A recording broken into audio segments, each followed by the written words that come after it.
Aloha, my name is Janie, and today I've created a presentation that explores Hawaiian Polynesian culture through comics and graphic novels.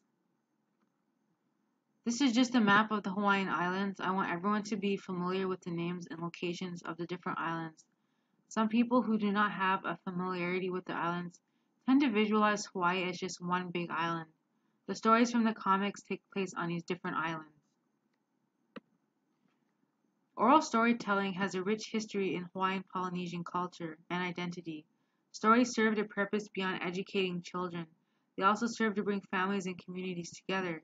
Stories also reinforce social conventions and norms, such as how to be humble and to respect elders and traditions. A large part of Hawaiian Polynesian identity is tied to nature, and the stories reinforce this commitment and respect to the land. For example, the goddess Pele is goddess of fire and creation, because ancient Polynesians observed that lava flows destroy land but are also necessary in creating new land. Amuaka are family deities that represent Ohana. Ohana means family in Hawaiian Polynesian. Most of these family deities are sharks and owls, but the most famous one is Ku, who is god of war and is a feathered beast. Because traditional Polynesian stories were oral stories, I feel that comics as a medium are well suited um, because they're not printed long text and contain a great deal of imagery, which is easily translated into the comic graphic novel artistic form. And as McLeod points out, comics are an art form that can hold an indefinite number of ideas and images, which become a perfect vessel for the variations of the Polynesian oral stories. Here is an example of a comic featuring Kauhuhu, the shark god, which takes place in Maui. The comic is called Revenge of the Shark God. It is an Amuaka story about family revenge. A warrior seeks his deity Kauhuhu to give him strength to enact revenge on a priest who killed the warrior's two sons. The comic does not censor or hold back on the violence, and indeed violence between families, villages, and islands historically was often full of bloodshed. As mentioned, Polynesian peoples' identities were closely tied to family deities, and they in fact believed that their bloodlines descended from these deities. Um, the comic featured in this slide, Nanua's Bite, takes place on the Big Island. The people who lived on the Big Island called the shark god Nanua, but Nanua is the same god as Kauhuhu. The variations of the shark god deity are variations based on the oral storytelling. Stories are told slightly different from island to island. The story of Nanua's bite is an example of how Polynesians established a logical reason as to how they became descendants from these gods. Nanua fell in love with a beautiful woman in the panel on the left, but when he approached her in shark form, she ran away. He turned into a man to be with her, and that's how the first descendants of Nanua came to be. The King Who Ate Men is another comic that represents taboo or consequence of doing wrong. In this case, you have a chieftain on Oahu who is hungry for power. He starts eating the flesh of his victims. Cannibalism was not a reality in Polynesian culture, but the story serves as a cautionary one, which explores what could happen when you break the laws of society and the danger that follows. The chieftain turns into a monster, both in a supernatural and metaphorical sense. His physical form changes into a kauupe, an evil ghost deity which comes out at night and makes the sound of someone in distress to lure its victims into a forest, at which point the victim is devoured. The story is also a cautionary tale for children, warning them not to go out at night, but it also serves as a cautionary tale of humility, reminding chiefs and warriors to remain humble given their positions of power. Maui is a demigod who is considered a trickster character with supernatural powers. In this comic, Maui slays a lizard man that was harassing his mother Hina. In some legends, Maui was abandoned by his parents because they threw him in the water and he was rescued by gods. In other comics or legends, Maui has a human mother named Hina, and his father was a god. This refers to the variations of oral stories from island to island. This comic takes place on Oahu. You may notice that Maui has a club, unlike the shape-shifting hook that he has in the film Moana. Maui, in this comic is an example of a creation story of how the sea creatures in the Pacific came into existence because Maui used the body parts of the lizard, threw them in the ocean, and they became the creatures of the sea, or the ocean, I should say.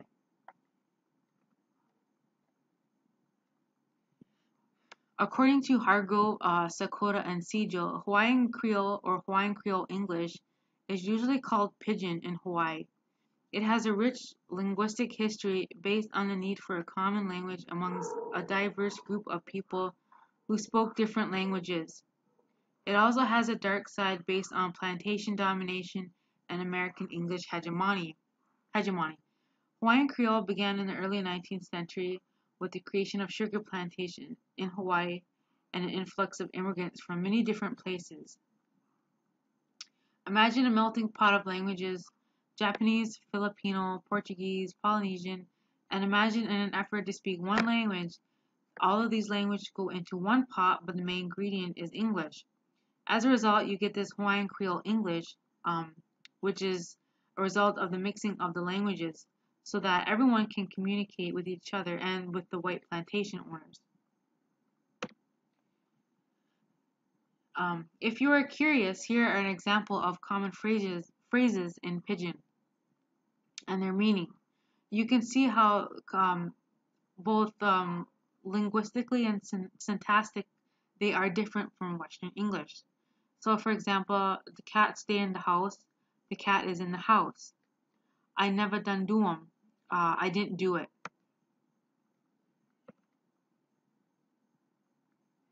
Since Pidgin is part of the identity and culture of Hawaii, it is commonly spoken in schools, between friends, or among people born on the island.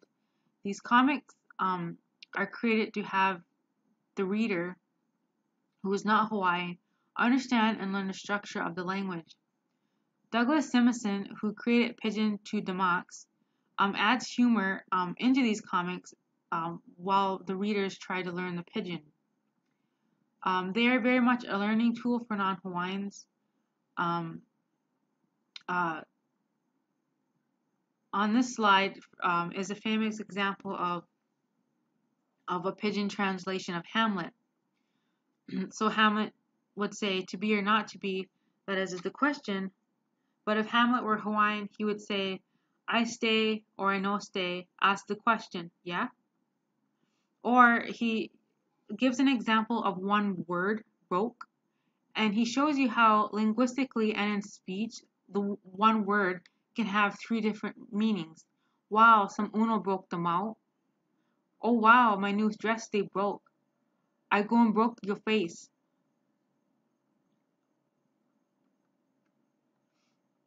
Here's an example of a famous comic in Hawaii. Oops, sorry, I skipped too much. So here's a couple more examples.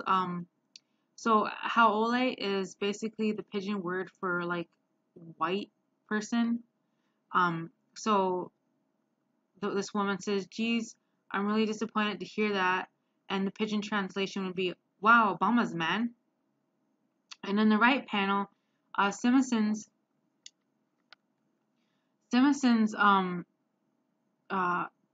writes in straight up Pidgin in one big block in this little bubble. And as you can see, it's very difficult to read and understand. But just as reading it is hard, when you listen to it, it's also really difficult to understand what they're saying. And it really is almost like a different language. People will speak Pidgin, but they will switch to Western English if they know that you're not local Hawaiian or native Hawaiian.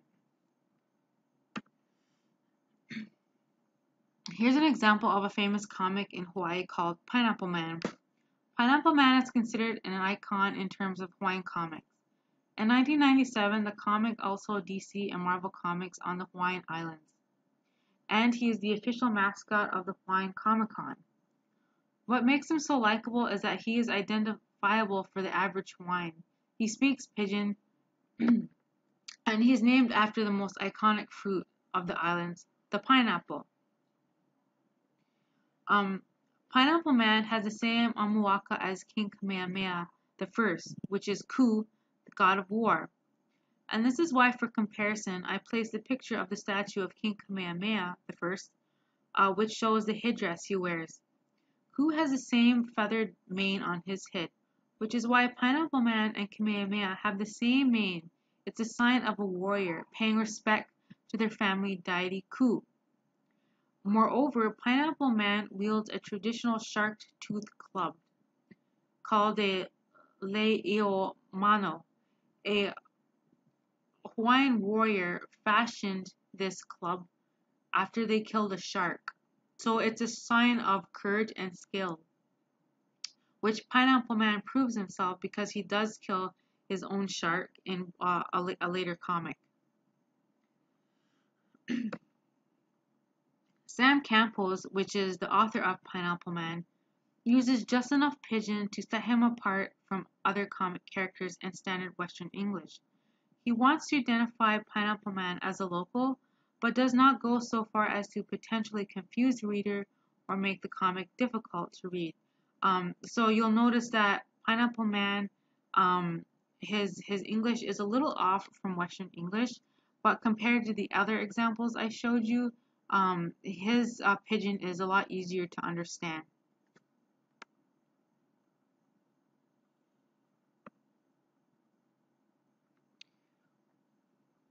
So now moving on to historical graphic novels. So my definition is blending of the comic form with historical elements, nonfiction material, or historical individuals. So according to Clark, some educators believe graphic novels provide opportunities for students to engage with the history curriculum through new and diverse alternatives to traditional text, narrative, and mass media.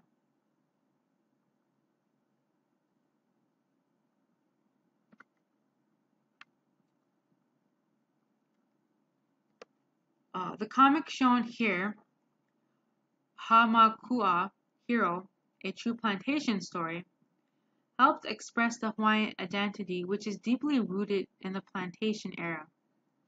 During the 1880s, over 200,000 Japanese came over on ships because of severe economic depression.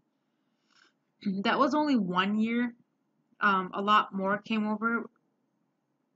And this is why during this plantation, I keep saying plantation, but this is why we have a lot of Japanese architecture. It's why we have a lot of popular dishes and foods are heavily influenced by the Asian cultures.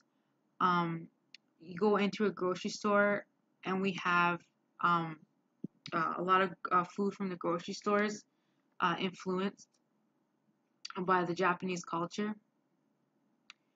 So Japanese culture is definitely embedded in the Hawaiian identity of the 21st century. This history is part of what makes Hawaii it is, and graphic novels like A Plantation Story is important because it teaches children about events and how people were treated during this era, especially among the Japanese. So the comic is based on an actual person called Katsu Goto, who was hung because he tried to stand up for the rights of the plantation workers. And it wasn't just the Japanese too, remember. It was Polynesians, it was Chinese, there was other groups working together on these plantations.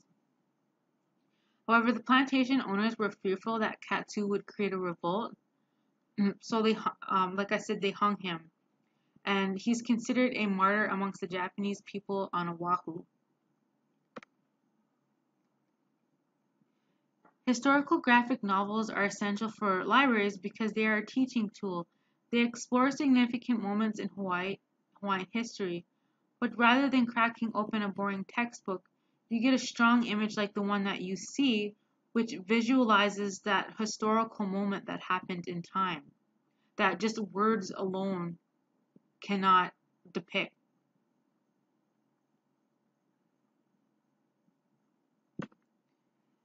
And this is the memorial dedicated to Katsugoto in Honoka'a, which is not far from where they found his body from hanging from a telephone pole.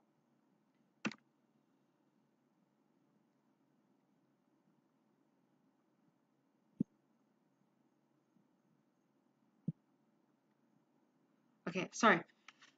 So I have looked at comics that explore Hawaiian history and identity and how it has changed over the years with immigration and influx of different cultures. And I want to leave off with an example of how comics can be used to reinforce a romanticized version of Hawaii, a Hawaii that is exotic, alluring, and idealized. It has nothing to do with the history that reflects a growing and changing culture, but one that is almost in the realm of fantasy. So Hawaiian Dick, Bird of Paradise, as we can see in this image, is portrays Hawaii as a kind of a Miami Vice. It's not real. The main character is a white detective. His sidekick is a beautiful Hawaiian woman. It uses supernatural elements like the Death Marchers, which is based on Hawaiian Polynesian legends, to sort of feed into the romanticized version of Hawaii instead of exploring and understanding the ideas and themes that are important to Hawaiians and Polynesians. The author, Claymore, is from Kansas City, which is an example of a mainlander who has probably vacationed to Hawaii but has not grown up here. So you're getting a mainlander's perspective of Hawaii instead of something that has a strong sense of cultural awareness. I'm not trying to criticize this comic. The illustrations are beautiful and the stories are well written, but it's just an example of a comic as a story. It's just a story with no significant meaning to it.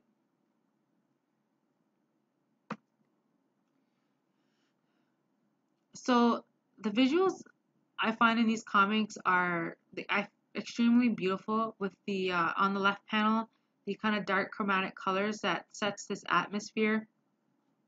Um, Leading up to the death marchers, the woman standing on the pier is dead.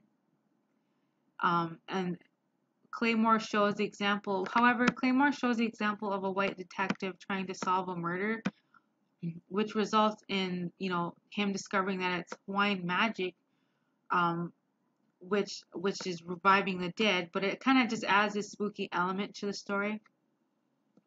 And the next panel, you have these vivid, bright colors, which I really like because it goes from this kind of very dark, moody atmosphere. They're out in the rain.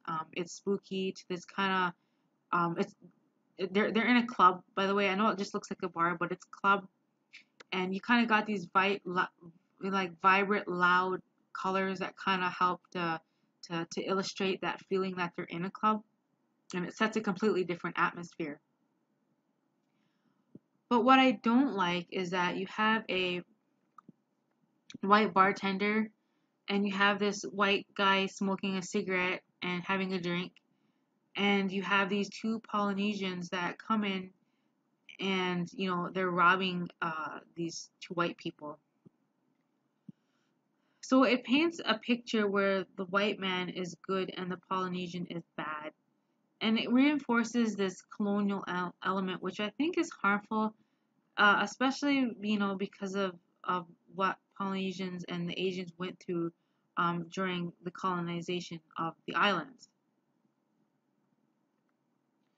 So that concludes my presentation on Hawaiian comics and graphic novels. I'm going to post the discussion questions in separate forums, and I hope you enjoyed this presentation, and I look forward to talking to everyone online. So mahalo.